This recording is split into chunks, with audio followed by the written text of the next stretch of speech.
This is Masechet Brachot daf 21b, and we're going to do the Tosfot Tibor Ma'achil Ad. Tosfot is commenting on the Gemara where Rav Huna says, "Hanichnas beit hakneses umatot tzibur shemispalel." And if someone comes late to shul and the tzibur is davening Shmon Esrei, im yachol lahaschil v'ligmor ad shelo yagia shatz lamodim.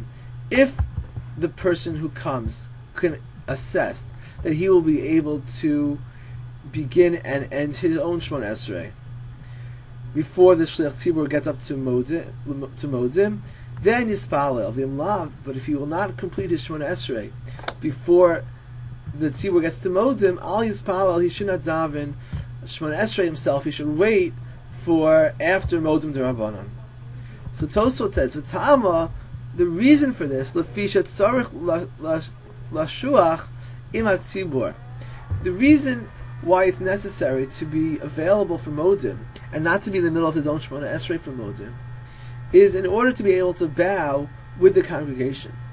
And that's important. Shelo yir'eh kofer b'misha tzibur mishtachavim lo.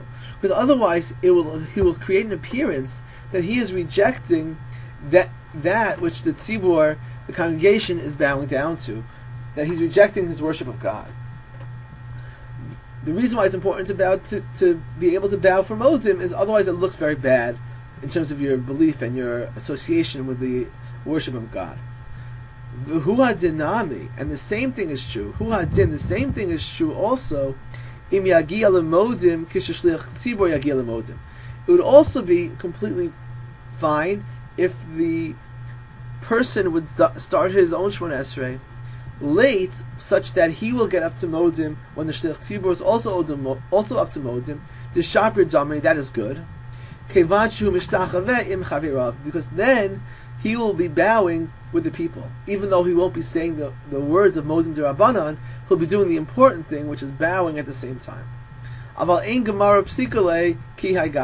Gemara is not considering that as a situation, so our Gemara says you have to finish in time for Modim, but the same thing would be true in this case. Aval, however, it does not appear to mishum Modim D'Rabbanan naked hachi. It does not appear that the reason why Rav Huna thinks it's important to be available for Modim is to actually say the words of Modim D'Rabbanan, Shem mitzvah lo anos, which is a mitzvah to say. Shezo lo matzinu lo ikar b'Gemara, because there's no source for this in the Gemara. The Farshim question that there is a source for saying Modim D'Rabbanan. I assume what Tosfot means is that there's no source in the Gemara that gives more importance to Modim D'Rabbanan than anything else, such that Rav Huna should be so concerned with it. What is important is to show that you believe in God. Rabbeinu Tam hayaragil, Rabbeinu Tam's custom, kishayim mispalel b'yachid, when he would be davening himself, kishachazan magia lemodim, when the chazan would arrive at Modim and he was still davening himself, haya koreya im hakahal below amira klal, he would bow with the congregation without saying anything. He wouldn't interrupt his own Shemon Esrei to say Modim D'Rabbanan, but he would bow with them even though he was in the middle of his own Shemon Esrei. V'dafka be'emtza bracha, but Rabbeinu Tam must have only done this in the middle of the bracha. In other words, atachon and adam da'at, during those words he would bow down while they're doing Modim. Aval b'sof bracha, but if he was at the conclusion of a bracha, if he was saying Baruch Atah Hashem chonin hada'at or the like, lo, then there's no way that he would bow down with the tzibur, the Amar L'Kaman, because it says later on in the Gemara, the Asher L'Shchos B'Sof Kol Bracha V'Bracha, that it's actually forbidden to bow down at the end of the brachos, other than the ones that we are supposed to bow down for. So Rabbeinu Tam, if he was at the end of a bracha, he couldn't bow with the tzibur for Modim, but if he was in the middle of the bracha, which is the majority of the Shemon Esrei, then he would bow down with them. Miu L'Chadchila, however, L'Chadchila, Ein La'asos Kain, you should not do this. Kedemash Mahacha, because that's what our Gemara says. Presumably, Tosfot, or Rabbeinu Tam, possibly was not coming late. He was davening his own Shemona Esrei, and it went longer. And therefore, he was in a situation, so the best thing to do is to bow down But l'chadchila, if you're choosing your time to start once you're already late, then you should only start if you're not going to miss modim d'Rabbanan. Okay, a new point Tosfot makes. V'chasav Rashi b'Sukkah. If you look at Rashi in Masechet Sukkah, Perak Lulav HaGazul, the Adam HaMispalel v'Shama M'pi Chazan Kaddish Kedusha Eino Yachol Lahafsik v'La'anos Im HaTzibur, that if a person is davening and the Chazan is up to Kaddish Kedusha and you can't respond, and before I read on, I'll show you a quote from the Gemara in Sukkah. In the Gemara in Sukkah, Rava is teaching us that we can learn out many important halachos based on the minhagim of Hallel.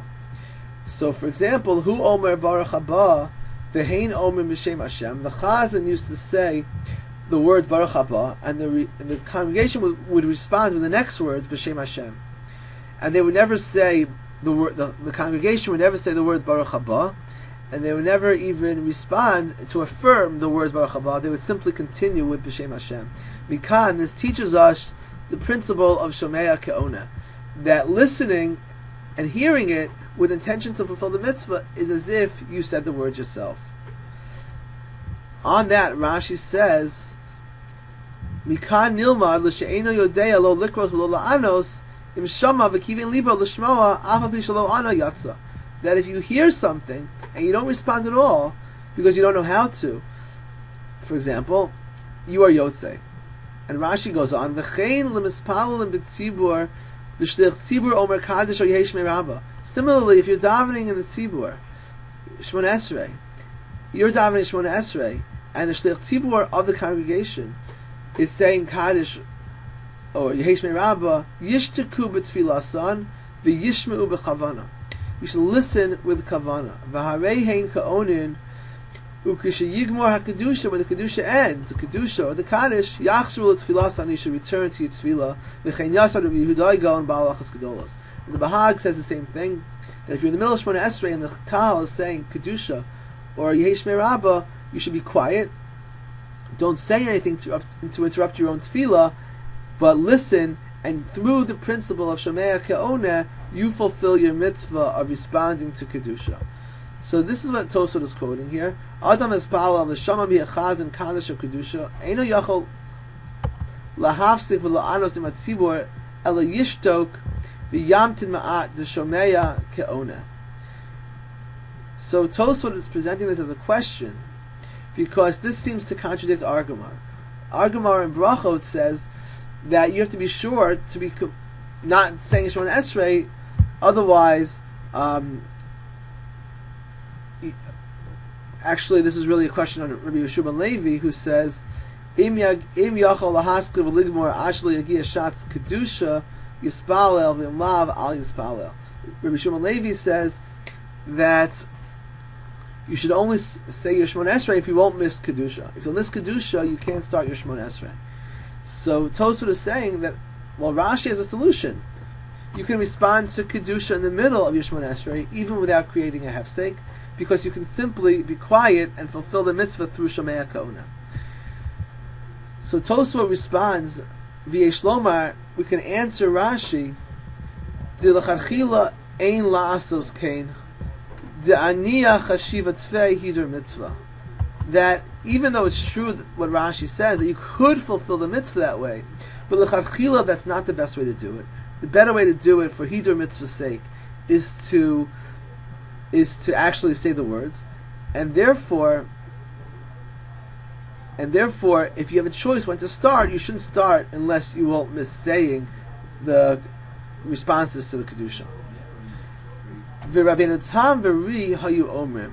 But Rabbeinu Tam and the Ri, Balei Tosfos, said to Adarabba that it's just the opposite.